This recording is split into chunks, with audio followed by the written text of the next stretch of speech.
See when it says we're live. Get it. Oh, yeah, here we are. What's up, y'all? Hey, Hey, hey, what's happening? good to have you back. The team is here, at least part of the team. Others will join us here shortly. But if you're on the East Coast, it's 7:45. You notice my background is different. Took the family to Orlando to check out Disney. Fred was just telling me behind the scenes he's been to Disney like 13 times, and I don't know if I should feel like excited or a little sad. And this is my I think Fred, this is my first time in Disney. You know what I'm saying? As kids, it was just too many of us.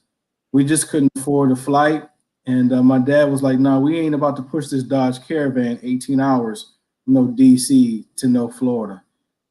So this is my first time, man, and I feel like I'm reliving part of my childhood that I never had before. You know what I'm saying? So it's a great experience for my daughter, but I think an even better experience for me. You're gonna have to go back because she's young. You're gonna have to go back when she's about 3. I'm not lying to you, man. This is not the last time you're gonna be at Disney World. You gotta go back when she's about 3. Go back because Disney World is so rich and so full of different experiences that are age appropriate, right? When she's preteen, in middle school or whatever, she's gonna go and you're gonna have to take her to experience Epcot, the educational stuff that is at Epcot, and there's so much adventure. You know what I mean? There's so much to do. I've never had a bad experience, and you're right. I've been at least 13 times. I've taken my kids. My wife and I went as a honeymoon because we were about broke, and that's what we did. My family wasn't loaded, and we were able to drive to Disney World because we lived in southern Mississippi. So all we had to do was, I-10 straight east and across the Florida Panhandle, and we were take a little dip south, and we were in Orlando, man. So we drove everywhere back in those days, man. You forget how old I am. We weren't flying; we were driving everywhere. Right. Reggie, you been to Disney before? Yeah, we went maybe 2-3 years ago. We had a blast, man. We had a total blast at first because I went through a Herbalife vacation. I qualified, and at first I was honestly disappointed because I'm like, yo, we don't have kids yet, so what's the point of them sending us there? Yeah. But we got there, bro. That's some of the most fun I've had in my life, bro. Yeah. Some of the most fun I've had in my life, man. And I love, roller coasters and different stuff like that, movies, you know what I'm saying? So it it's pretty awesome, man. It's definitely pretty awesome. I could give you a 45-minute commercial off the dome. Just sure, man. Never had a bad experience. That's Never. good. They had this I'm gonna see if I can remember the name. There was this one ice cream parlor that makes like homemade ice cream every day. And we were literally going like twice a day every day. Like that's probably like the best ice cream I've ever had. So it was it's some good stuff. I got one more thing to say. We can leave this subject right here. You are lucky your daughter cannot run around, because at the end of every attraction is a supermarket of gifts. You tell them it's like a mall. At the end of every attraction, there's like a lot of souvenirs and all this kind of stuff. You'll spend thousands of dollars because at the end of every attraction, you have to go through this just supermarket. Of all these items to buy, whether it was Winnie the Pooh, just everything, man, thousands of dollars worth of stuff. You just have to like blindfold them to drag them out.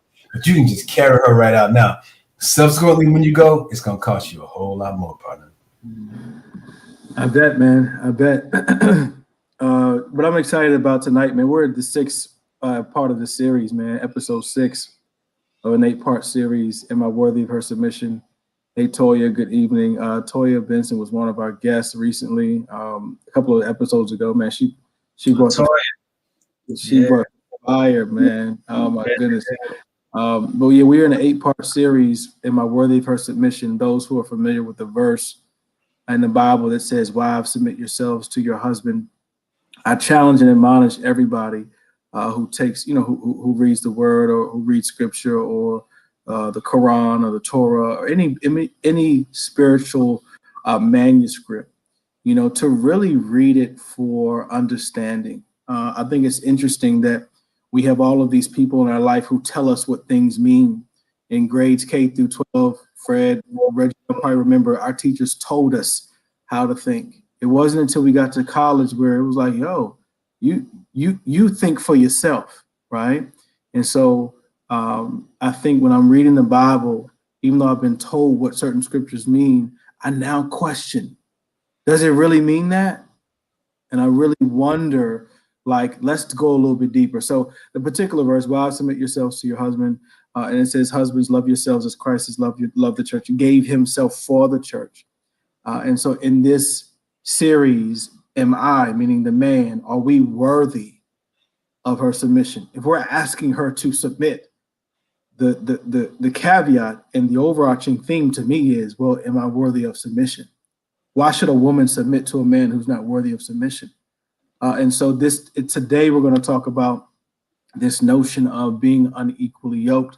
Again, another verse, right? In the Bible that many people have said, well, this is what unequally yoked means. I've got to follow it to the T.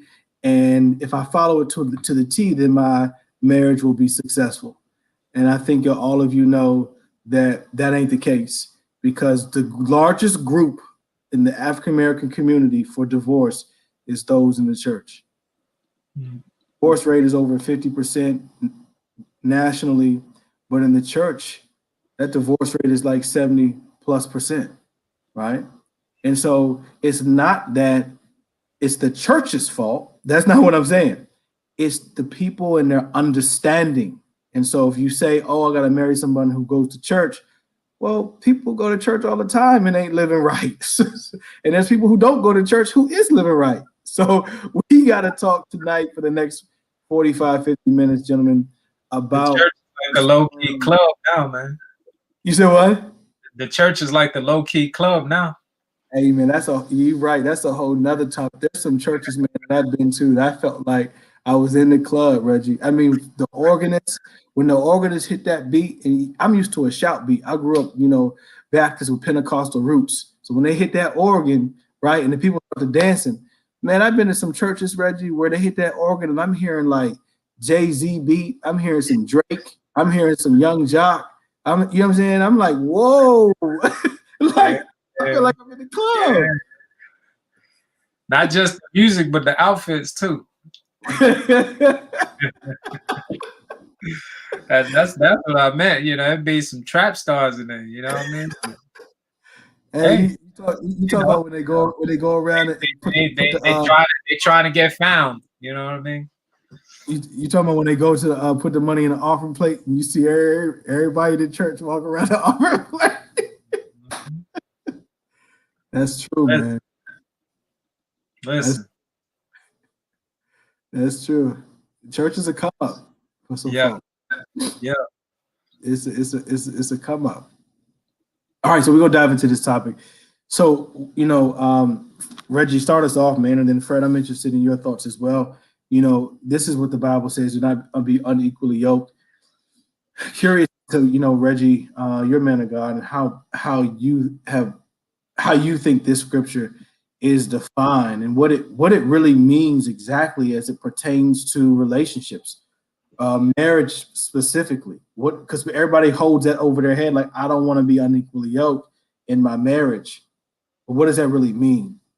Yeah, I mean, I know if we're talking about from a Bible sense of, being married to an unbeliever, I could just imagine me being a believer, of the strain that it could probably cause if you're married to an unbeliever. If, say, like, Brother Fred had mentioned earlier, you're trying to go to church one morning and your spouse doesn't want to go, or you're praying, whether it be over food or to, kick off your day, and your spouse doesn't want to join you, or may even be negative about what you're doing. You're wanting to, just open your word. And, I've had friends that have talked about how their spouses or someone that they were in a relationship with were deterring them from even just breaking over their Bibles just to read the word. You know what I'm saying? So I could just imagine the strain that could put on you in your pursuit of God, and someone literally deterring you from doing that. You know what I'm saying? So it just doesn't make sense. You want to be with someone that you don't have to have all of the same beliefs, but I think one of the key beliefs that we have is how we're here. How did we get here? Why are we here? Where does our strength come from? what are the laws that we can use to live a better life by. So the more in alignment that you could be in, the better and more joyful your relationship can be in. And I think the being equally yoked isn't just necessarily about your religious beliefs, in my opinion, but I think about your beliefs in different areas of life. So if I want to live, a healthy, active lifestyle, and you don't, that could cause a strain in the relationship, which again, I have a lot of clients who, they're wanting to be active and they want to eat a little healthier, but their spouses are, just want to be very, lazy and don't want to, make some changes with their eating. I can imagine even with finances, if you have, two people that are very different with their financial perspectives, where you have someone who's a super aggressive, saver, and someone who likes to be free with their money all the time and not think about the future, that could probably cause strain. So it's like you want to be on the same page. You don't have to always think alike, because we actually learn from people that give us different perspectives. And I think that's something that our nation as a whole could learn right now, is how to coexist with people that have different beliefs than you. But it definitely helps if you're on the same page on the key things, and religion definitely has to be, in my opinion, one of those key things. Yeah, that's good. We have some comments from the chat, and I want the comments to keep coming in. So Toya, thank you for kicking us off with the comments. And Toya, I would ask you to go deeper on that. What do you mean by we have to be going in the same direction? I know what you mean, but I want our audience to know as well. I want comments all evening as we're talking about what it means to be unequally yoked. Like, we got some stuff to drop tonight, the four of us, but I want to hear from our audience as well. Some of you have this, some of you have been in relationships, got married, divorced twice over, 3 times over, and then you learn the lesson. We ain't here to tell you that you shouldn't have been married that many times. If anything, we're here to say congratulations on getting it right and learning the lesson. I don't care how many times it took you. It could. My grandmother on my dad's side was married 3 times. You know what I'm saying? She had 3 different husbands, right? And even then, towards the end, she felt like there's still some things that I probably could have did different, right? So I don't know that we'll always know that we've gotten it right, but I think that when we can spell out the lessons we've learned, we help ourselves and we help other people. So drop in the chat, y'all. I want to hear tonight what it means to be unequally yoked. Fred, you're next, man. Curious, I know you've got a biblical lens. We heard it earlier in the back room. Talk a little bit about what you shared with us, what it means to be unequally yoked.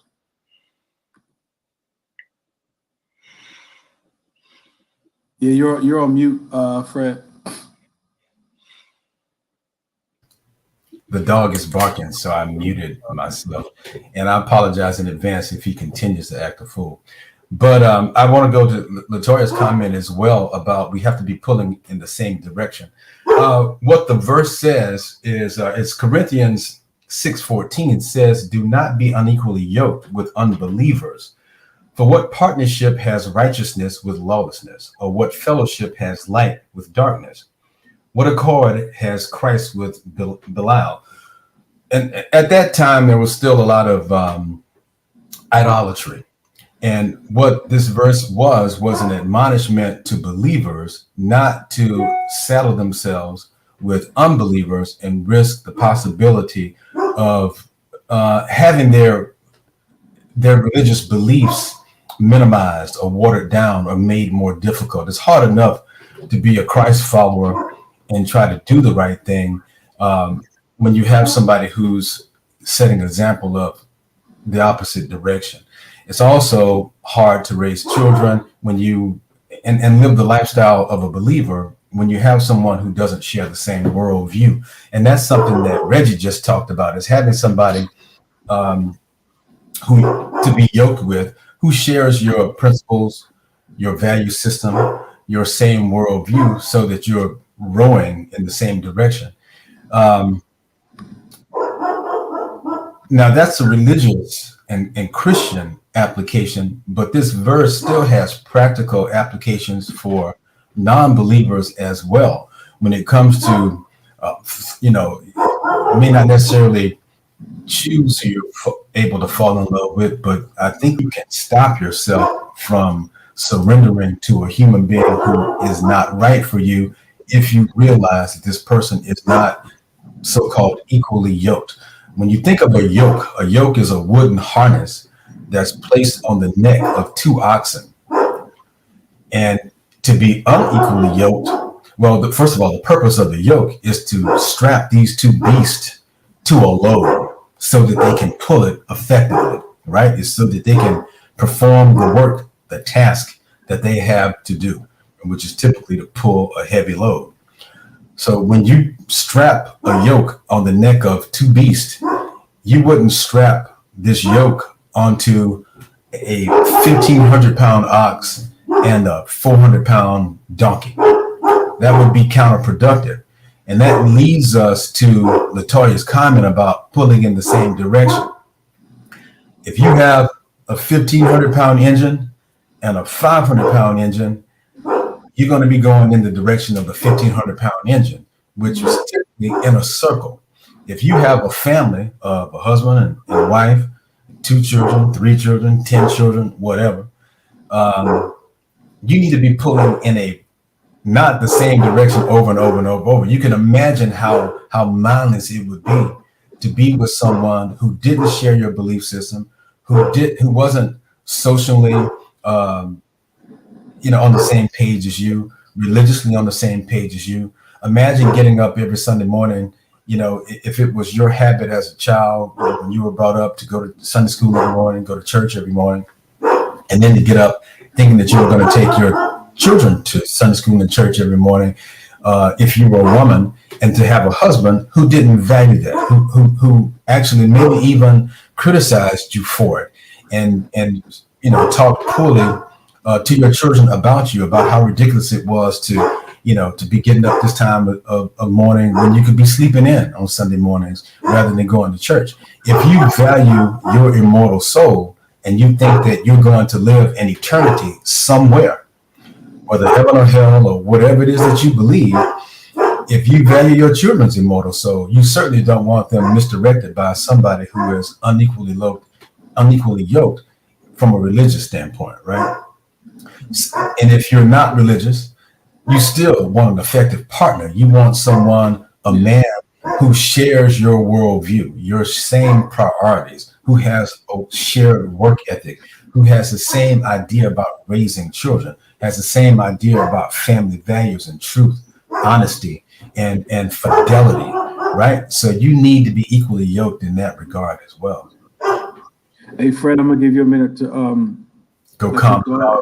Let your dog out and run around in the backyard. I'm not letting him out. I'm gonna look for something heavy. Give me a minute. Thank you. Sorry about all that noise. Can we get the dog to submit? Right. Oh, he can submit. One of the questions that I want us to keep in the back of our heads too, as we navigate a lot of the either audience comments and then the comments between each other. I think James Jackson asks a great question when he says, since the rate of divorce is so high, where else would you find like-minded people? I think this is a very paramount question, because if we're talking about being equally yoked, we're talking about alignment, we're talking about purpose, we're talking about moving in the right direction. But the world has shown us that that the wrong people are getting together because of the divorce rate. The question is, where am I supposed to go find the right people? I don't know that we can answer that psychologically tonight, but what I do want us to keep this question in the back of our head. I think this is a very, very valued question.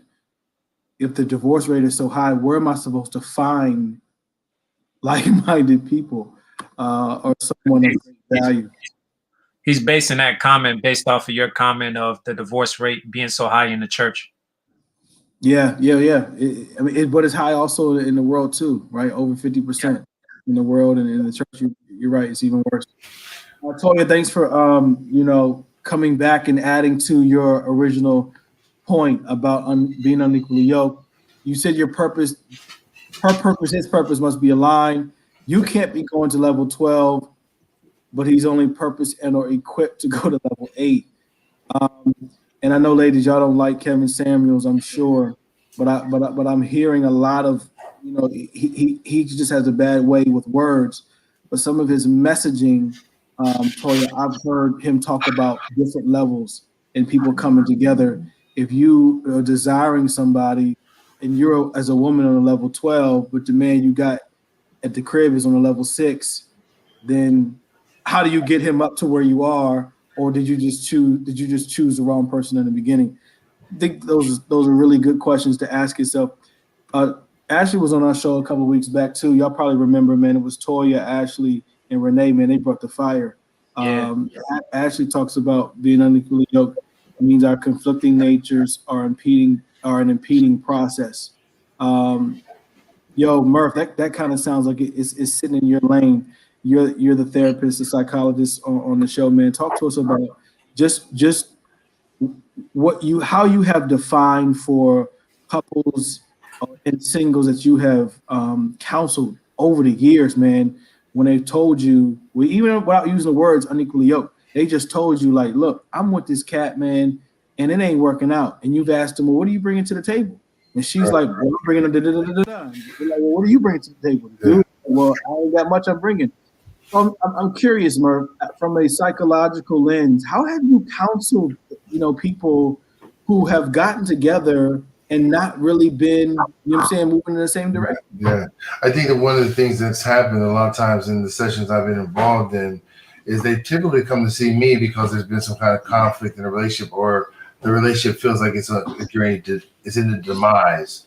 So it's either falling apart and they're trying to figure out ways to do something about it, or they're trying to help me to just help them to divide in a way that's equitable. But what I found that is typically true, bruh, is it's not really about the material. Some of the stuff that I hear with my man, I think it's Kevin Samuels. A lot of times it's really surfacey stuff that people are talking about. Yeah. About how much money you're supposed to make. Money, jobs. What I have found has been more pertinent has been their value system and an investigation in the friendship and the beliefs and values that go along with that friendship. When it has been about those things that are more transactional, like money, job, things like that, and they have not been those transformative areas, intimacy with my family, my past, people being crazy, who's the common denominator, all those different things had to be taken into account.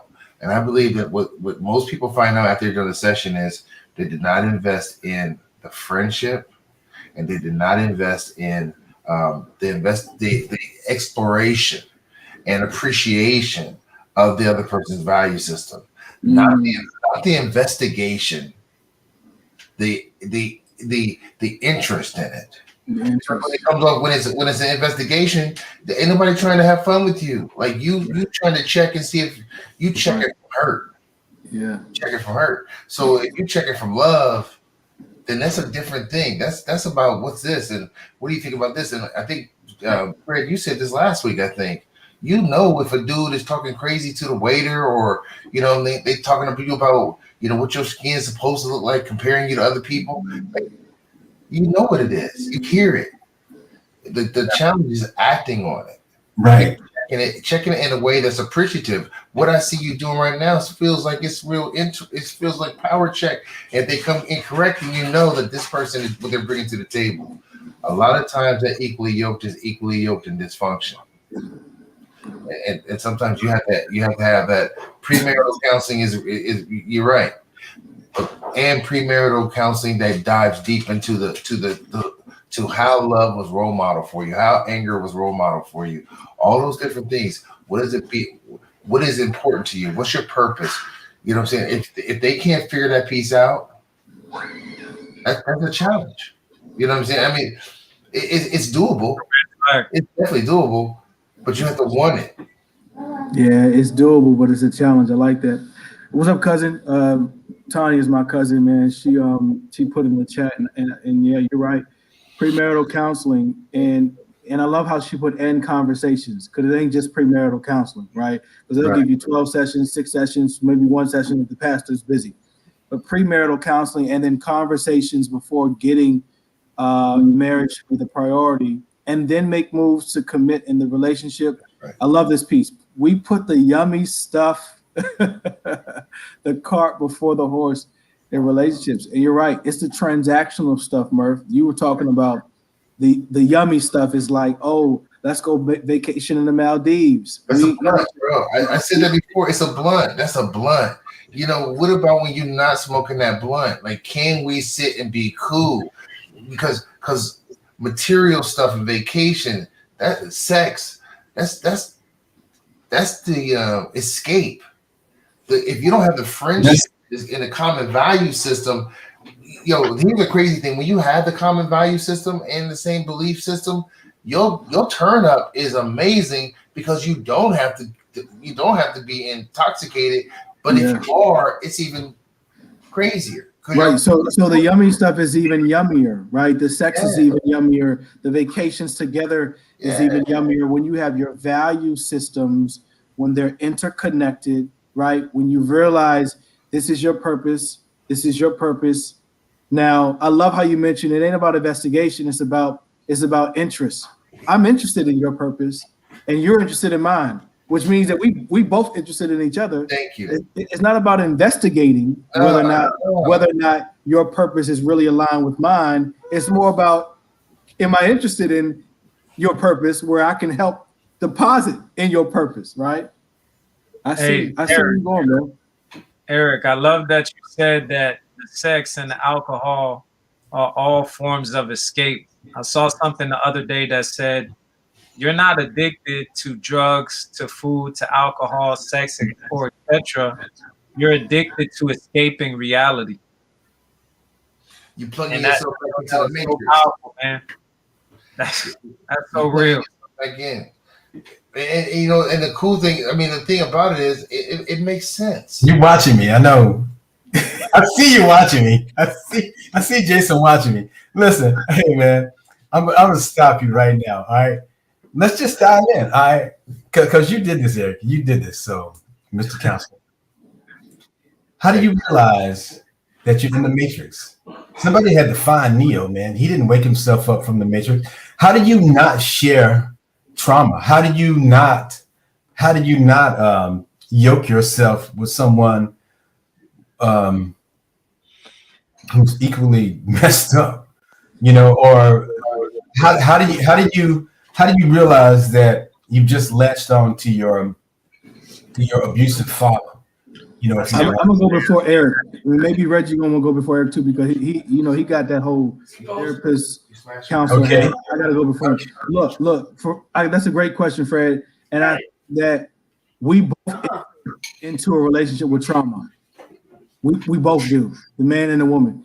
Here is my key. Here's where I decide I gotta draw the line. If it's toxic, right? So what I mean by that is, if my connection with you causes me to retreat back to the places I'm trying to get out of, that's toxic. It doesn't mean that we both don't enter into the relationship with baggage. Absolutely. But I just don't need your baggage to take me back 10 years, and I spent the last 10 years trying to get out of that hole. Okay, but you're saying that you know yourself. If our reference point is Neo in the Matrix, Neo didn't know nothing until he followed the rabbit, right? He followed the chick with the rabbit, followed the rabbit. Right. He was awakened, right?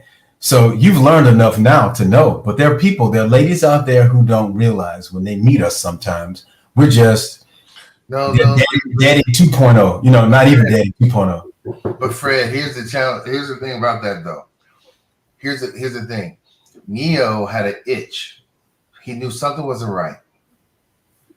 And once he followed what he knew wasn't right, he was able to unplug. Everyone has the opportunity. And if you think about the Matrix, everybody has the opportunity to be the one, because they're talking about one consciousness. So you all have one. You have to submit to a higher being, a higher power, and that power is love, and that's God, right?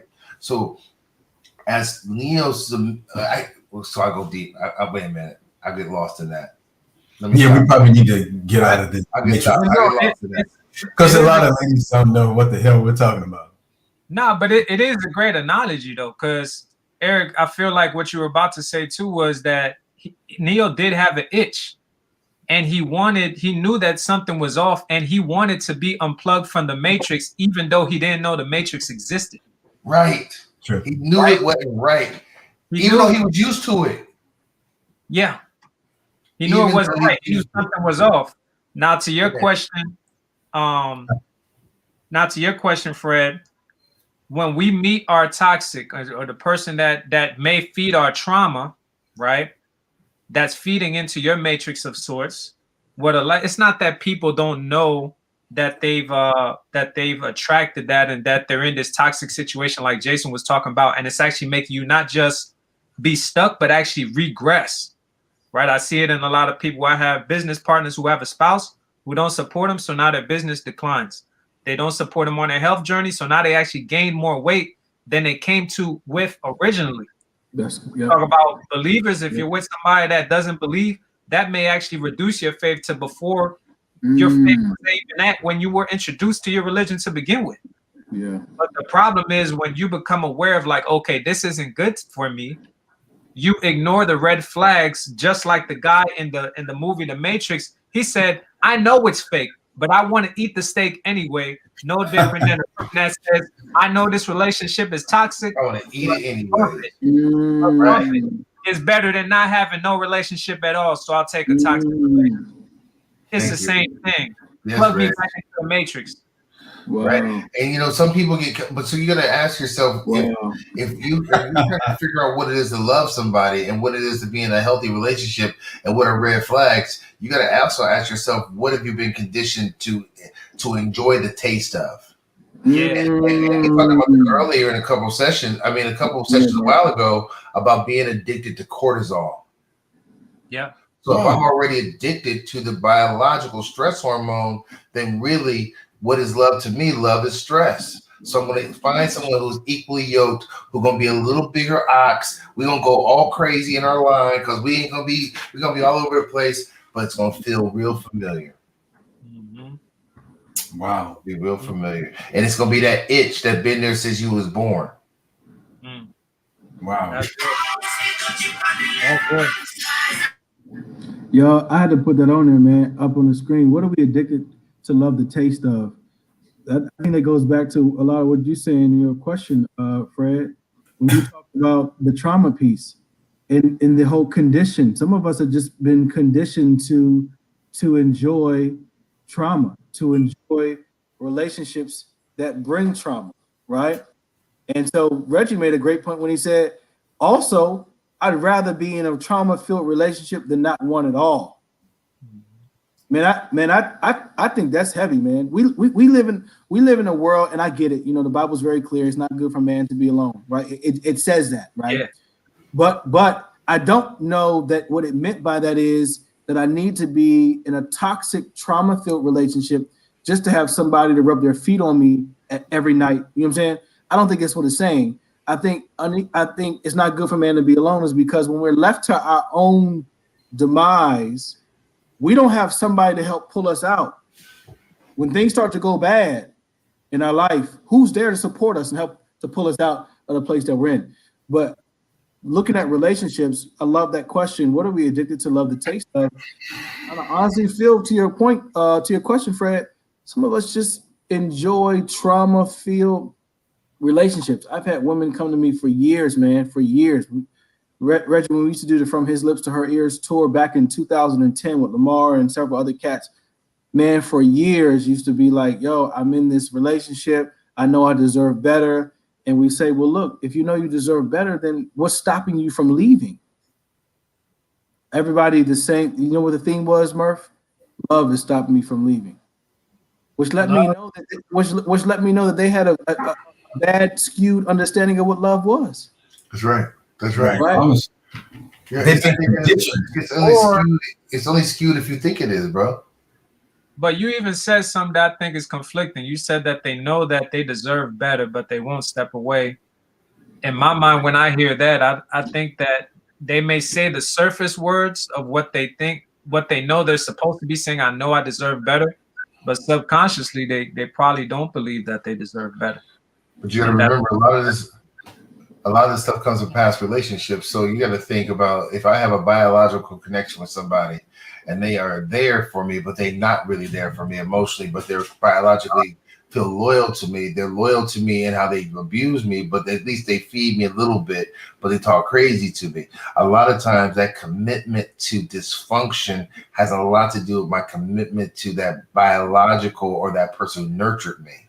So don't talk trash about my mama. And then So everybody know that your mama done crazy stuff. Yeah. That's wild. So that's the same thing in relationships. Don't talk bad about Reggie.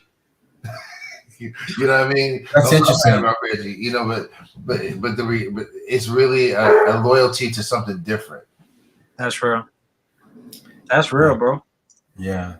You think about it. You if you recall in school, man, the dudes that would fight you quickest about talking about their mama was the stuff that if somebody talked about their mama, it probably was true. You know, whether they was like cracked out or like a prostitute or whatever it was. Yeah. But those brothers were like more defensive of their mother, even if they were abusive and not even hardly at home. Tupac. Yeah, that's an interesting comment, man. And I think one thing we don't do enough of these discussions. We keep it real on our show, and a lot of other people say they keep it real too. But I don't hear the realness in some of the discussions that we have on other shows. And I'm going to make this point here too, and I want Murphy to jump in and correct me if you feel like I'm way off. But I honestly don't think that the way that our society is now, that we are moving in a direction relationally where we understand enough about ourselves to really be able to show interest in somebody else's life, to really have a strong relationship. I think we don't spend enough time getting to know self, and we're so quick to jump into new relationships to fix old pains. I don't see our nation relationally. I don't think we're more advanced. No, I think if anything, we've regressed. I can't tell you because I'm not old enough to know, but I can't tell you at what sweet spot did our nation experience relationships. You know what I'm saying, that were more authentic, more genuine, where they were courting, where they got to know each other, where they were actually friends first. I mean, damn, Fred been married like 40 some years, like. 140. How many? 140. And look, here's one thing I know about Fred, though. Here's one thing I know about Fred and his wife, that they are the best of friends. I just don't see that anymore today because there's so much self-interest. What can you do for me? How can you make me feel better? How can you help me heal from the last joker that messed me up, right? And so because of that, I just don't see, Murph, us moving as a nation relationally to a place of advancement. I see us regressing, but I think it is incumbent upon shows like ours and strong stances that we take to really help, man, move the needle even a little bit. Yeah, and I think you're very right. So I think that what I can offer is just suggestions on how to. Here's what I think: technology, everything else has sped us up to where we don't even enjoy the journey. So I think that if there's anything that you can do is when you're out, put the phone away for a minute. Really, don't try to dress up. Dress nice, but don't try to dress up and enjoy yourself. Be ordinary. Be ordinary and invest in a friendship for a minute, man. Because here's the thing: if I can have sex with you and buy you material things, what is that? I mean, what is that really? That's an escape. That's not even real. It's not. It's a function of escape. If we're not doing it for procreation, then we're doing it for enjoyment and escape. So if we're not doing it for what it's designed for, we're doing it for a different reason. So it's no different than material stuff, dressing up to cover up what we have, bruh. If we want to change it, I say to somebody all the time, man. And somebody think you're a cornball, but if you're a dude and you're watching this show, why not walk up to somebody you find interesting and tell them that I find you interesting? I like to get into, here's my information, people. But then you'll be considered a cornball, and I don't know how to change that piece. Because I don't know how to help people have integrity to want to create relationships. I think someone said it's where you find out where can you find people. I think you find people where you are passionate at. Like, I'm passionate about education and community. I met my wife doing education and community stuff. So we have a very matching kind of a desire to work in the community, right? She's at the basketball game right now she's a booster for her. I just came from wrestling practice. So I think you have to find someone who's passionate, the same stuff you're passionate about. That's where you'll find people. That would be a natural match. Yeah, why not? Why not? I And then if they know somebody that knows somebody, you still connected by 1 degree of what you're passionate about. Like, dive in that direction first, instead of what make you look good. Mm. You feel me? Dive into something that make you feel good but don't make you look good. Bro, I definitely feel you. We're all intellects. I mean, look at this. It's four black men, all degreed, lots of education. Most of us own our own businesses. We travel. We're world travelers. Fred been to like 6 to 7 continents. I mean, come on, we're very well cultured, very articulate, very, very well versed. But here's the thing. We know this. But how do we reach the young ladies that we grew up with in the hood when they're just cool with, I just want an MCM clutch. I just want some red bottoms. I just want a trip to Miami and be able to go to Live. You know what I'm saying? Go to Live nightclub and experience what that's like. So I'm willing to do whatever it will take to get me there. My question is, man, how do we reach that population? Not the population that we interact with on a daily basis, but how do we reach the population in places that we came from? That's going to be hard. That's hard. Well, you know what? One way to do it is through social media. We have to reach out to kids on platforms that they use, that they frequent. But I think anybody who's inclined to do that has to come up with an attractive proposition for kids to tune into, so that we can turn kids around. Our society, man, this is, in my opinion, in my humble opinion, this is all a part of the, prophetic things that are happening to just create the chaos in our society that lead to end times, because we're losing people, we're losing children, we're losing them from a self-esteem standpoint, because kids don't find their self-esteem now in God's love for them or their parents' love for them. They find their self-esteem in likes, in hearts on a computer screen. And how many people who view a Facebook or Instagram post or a TikTok post, that's abnormal. You know what I mean? That comes and goes. And it's sad that kids commit suicide based on cyberbullying, just because so-and-so said they didn't like you. I didn't grow up like that. My parents somebody said they didn't like you. The hell with them. You are somebody. There's nobody telling children that. One thing we have to do is raise our kids differently. And just like Murph said, turn the damn phone off. You know what I mean? Don't take it out your pocket. You know what I'm saying? Leave it away from the table when you eat. Eat together. You know what I mean? Do things together. Go on drives. Do family things together. So our generation, Jay, your daughter, you got to start different so that she raises her children differently. I know Murph's doing that, and I know Reg, when he has kids, he's going to do that because he's learning so much from us, right? But that's one way to do it. There is no love in our society. People are not actively loving each other. Even couples aren't taking time to actively loving each other. Like Murph keeps saying, relationships are so transactional nowadays. What can you do for me? What you done for me lately? It's sad that it's all about when you meet somebody, can you pay the telephone bill? Can you pay? It's not about, can we be friends? Can we have comfortable silences together? You know what I mean? Am I comfortable just sitting here, reading a book with you, and then every now and then we say something to each other and it's still meaningful, and I'm just sitting here with my hand on your leg and I feel comfortable simply because I'm touching you, not because we're having sex, but because, you compliment me just by being here. You compliment me by your personality, by your charm. by your wit, and by your intelligence. You know, you don't complete me, you compliment me. You know, you're the 20% that I don't have, right? And I'm the 20% that you don't have. We're whole together, right? But that's not why we chose each other.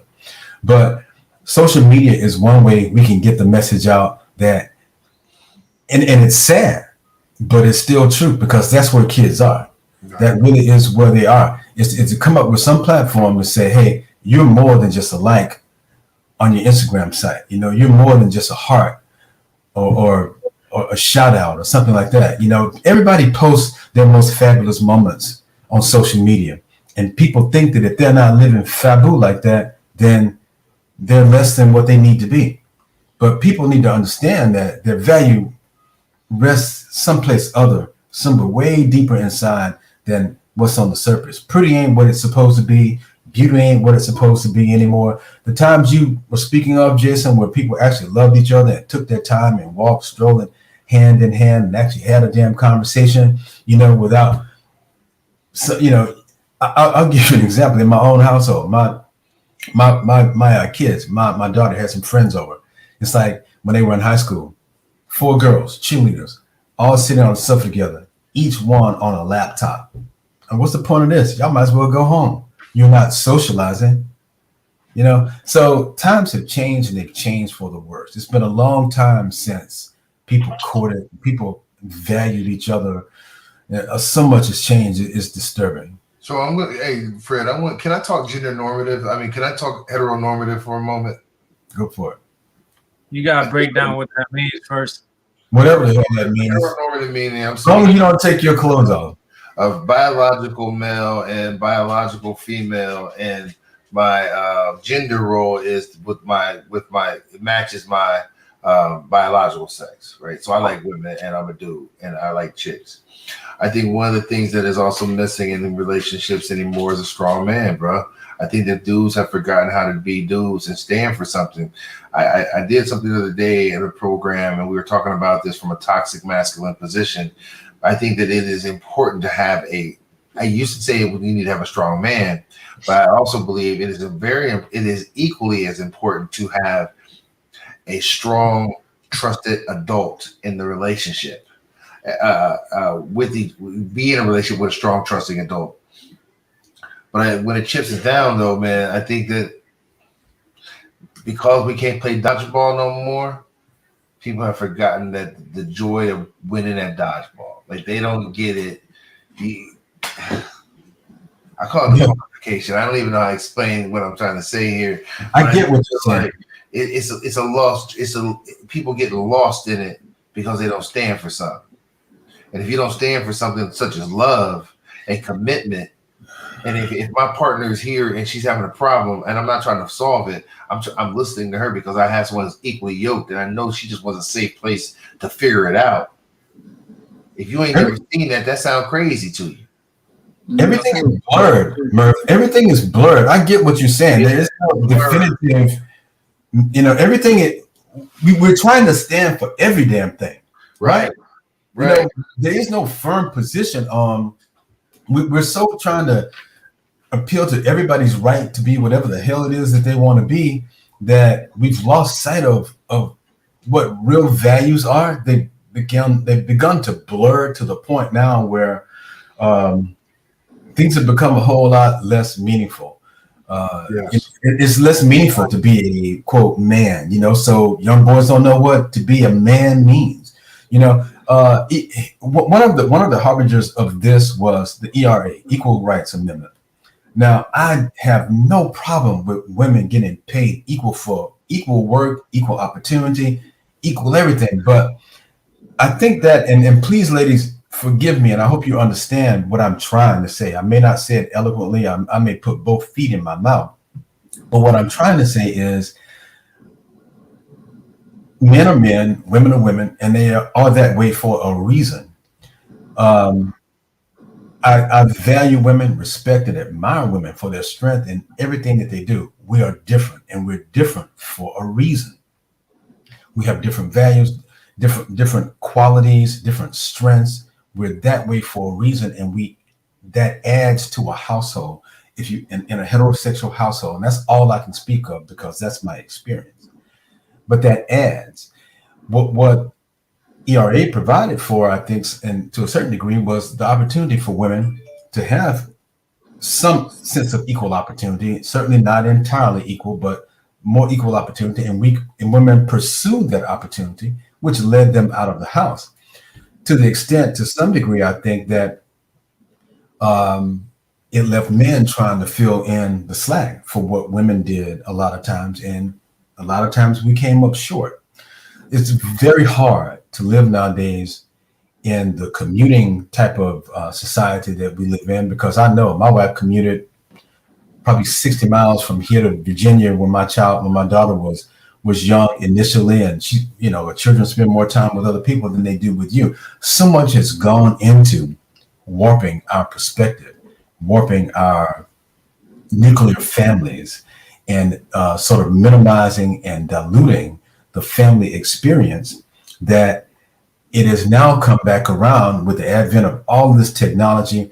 Not only do you have, to warn your children as a parent about immoral and terrible friendly influences, your friends that your parents warn you to stay away from. Don't be caught dead with so and so. He's smoking that stuff. He's doing this, that, and the other. Back when I grew up, it was smoking that stuff. It was, don't be caught dead on Fifth Street. Don't be in there where they bootlegging liquor and doing this, that, and the other. But nowadays, it's hard to even police your children because they have a computer in their hand. 24/7. They can go on any site, find anything. They can, predators, sexual predators, child predators, pornographers, whatever it is, anybody can distract your child from you. Not only are they spending a large extent of their time away from you, with God knows what kind of influences, but they have that in their hand. They have the capacity to tune in and check out at any point in time. And those are the things that have undone our society and undone our families.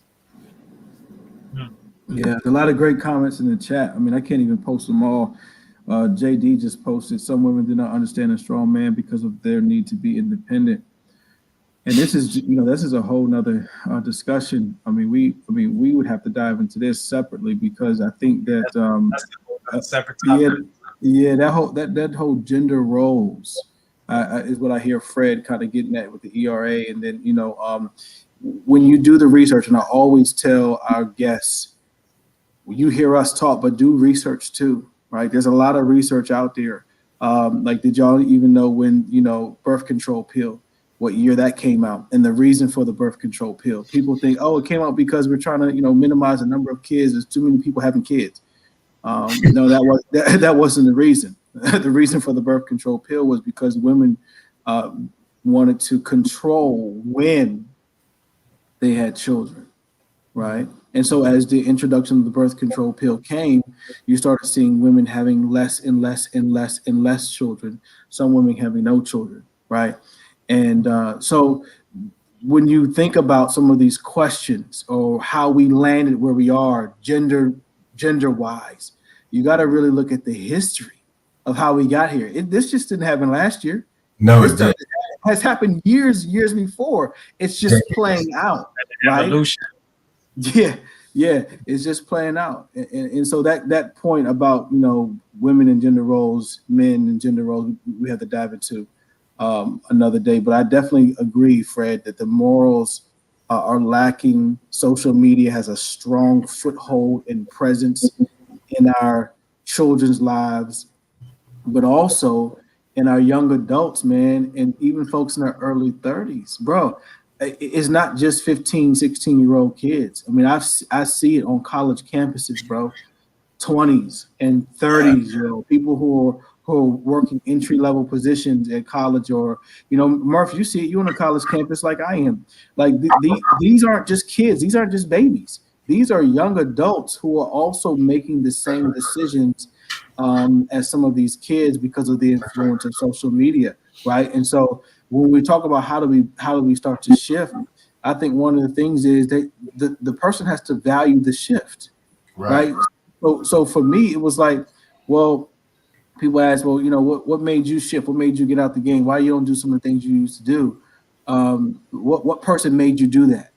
And I'm like, a person can't make you do that. Like if you hear somebody give their nuptials and say, well, I'm getting married to this woman because, you know what I'm saying, she helped me live right. She helped me do right. Like it's like she's the reason why I'm a good man. Right. That's a bunch of baloney, bro. That's a bunch of baloney. Right. Like, because the thing is, what he's saying is as soon as she pisses me off or makes me upset or disappoints me, then I'm gonna go back to doing all the hellacious stuff I was doing before. Right? That's what he's saying. So for me, it was, man, I just see so much more value in doing it this way than I did it the other way. Right? Yo, being in the streets, man. It has an expiration date. I like that, an expiration date. Yo, it's a lot of work, and it has an expiration date in the sense that just like cats in the hood, man, you know, if they get caught, you know what I'm saying, they about to do some time, right? If they get caught doing something illegal, they about to serve time. And I'm thinking, well, it ain't, even relationally, it ain't worth me getting caught up in all this craziness, and I'm about to have all these consequences when I could just be over here. Right. Different. Does that mean I'm perfect? Hell no. That doesn't mean that I'm perfect, and I don't want anybody to think that I'm saying that. What I'm saying is, when you shift, it's because you find value in the shift. Right. It doesn't mean that you'll never make a mistake again. It's just that I find value in living this way more than I find value in living this other way. Right. Yeah, them streets, man, it's not only a lot of work, bro, but it's an empty feeling a lot of the times. A lot of people won't talk about that, at least a lot of brothers, but speaking for myself, I was getting my, let's say, fair share, but it was very empty while I was getting that share. You know what I'm saying? But I would say too is like to the question that he asked about, you know, how do we get people that are settling for less to go for more? Like he just said, it really is something that has to be intrinsically inside you, that you have that desire to want to go for more. The exposure, social media is a gift and a curse.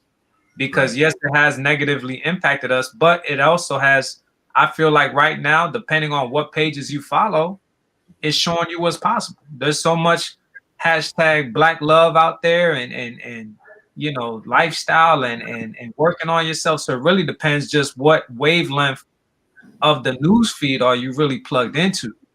I think also what Eric alluded to in regards to social media, because of so much technology and access, we skip steps.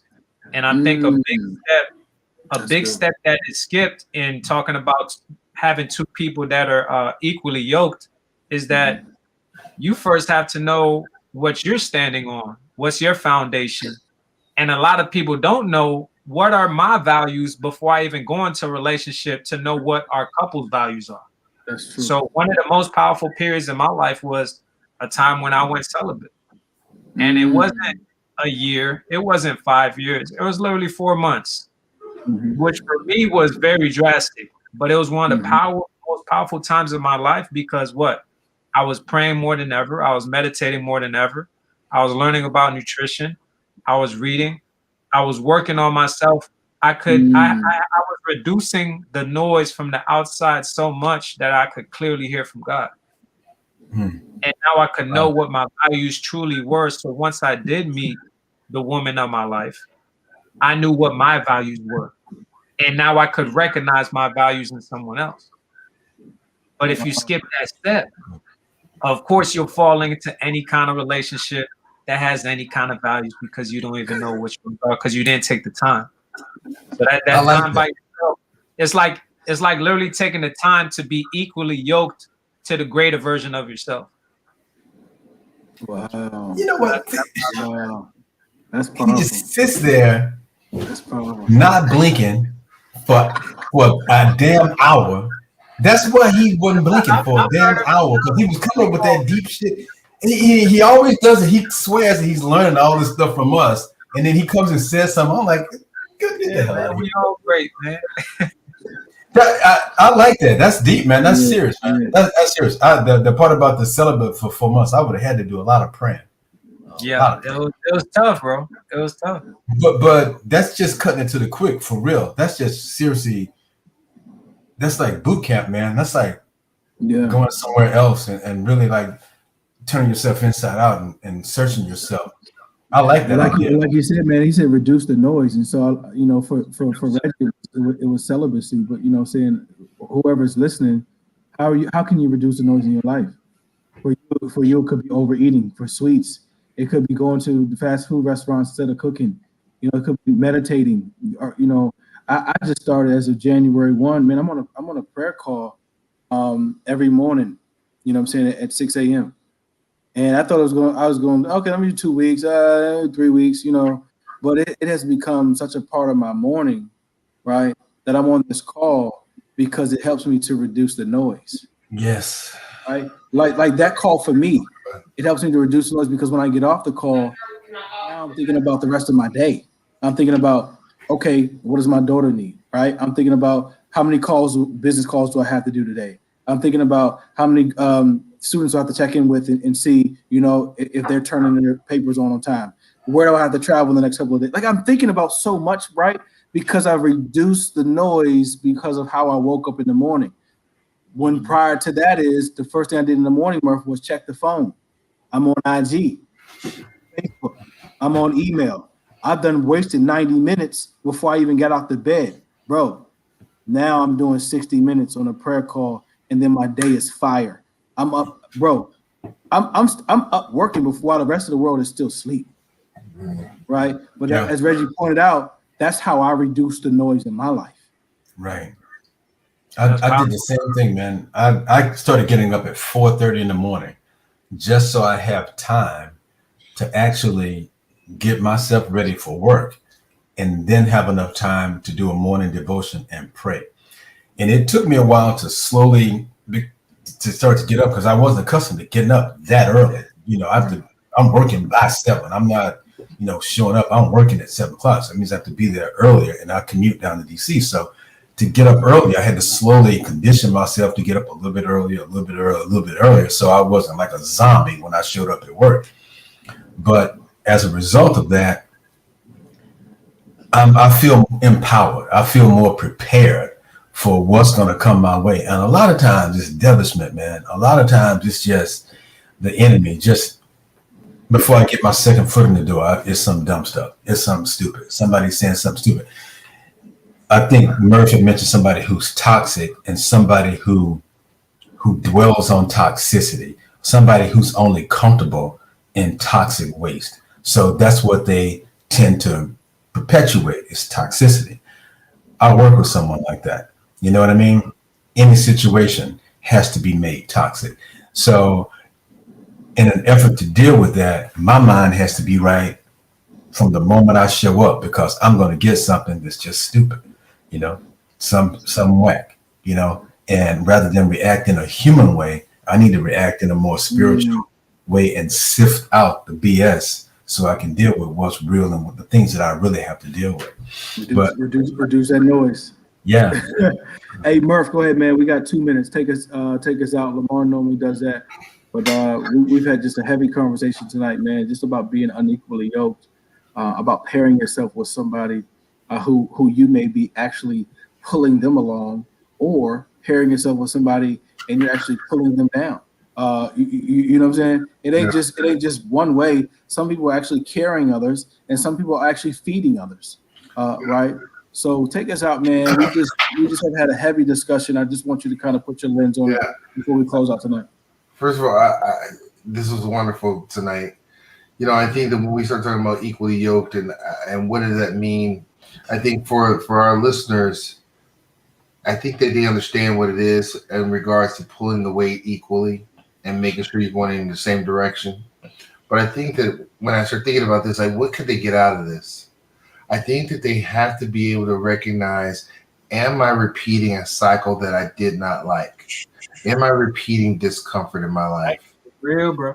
You know what I mean? And so I think that if you identify, if in my relationship, I am repeating something that I always said I wanted to fix in my parents, I wanted to fix in my life, and now I'm having it in my life, you got to know that you have chosen someone who is helping you to create the theme of your life. And that theme has a message that I will not be okay. I think you have to, when you feel yourself feeling that way, you got to want to be okay. You got to say, I have survived and I have the ability to thrive. You got to want to thrive, but you got to know that thriving does not mean material. You got to know that part. Thriving means that I can relax around you and I can trust that when I close my eyes, you will be here. That we will eat healthy together, that we will talk healthy together, that we will love each other. And we could be in a single wide trailer, but damn it, we love each other. And hopefully that single wide trailer will become a single bedroom home.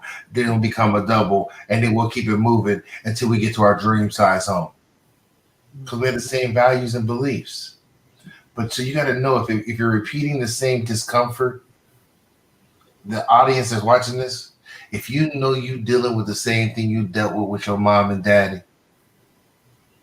then it's time for you to make a change for you, because you're not going. You got to do it for you. You got to do it for you. Man, that's perfect. Hey, next week, man, we're gonna do this again. This same topic. What we're gonna do is bring in 3 ladies like we did a couple of weeks ago, and we really want their perspective on this thing about unequally yoked. We're going to start off next week with a question that I heard all of y'all talk about tonight.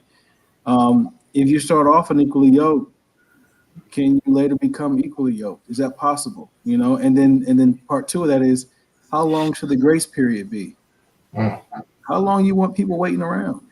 What's the timing look like? So we're gonna have some ladies on next week to really dive into this discussion with us. Looking forward to taking this, this conversation to another level. Fellas, man. Hey, fellas, it's been real, man. Always. Appreciate y'all. 06. Yo. Good again next week. Peace. All right, brothers. Peace. Don't forget to fight the power.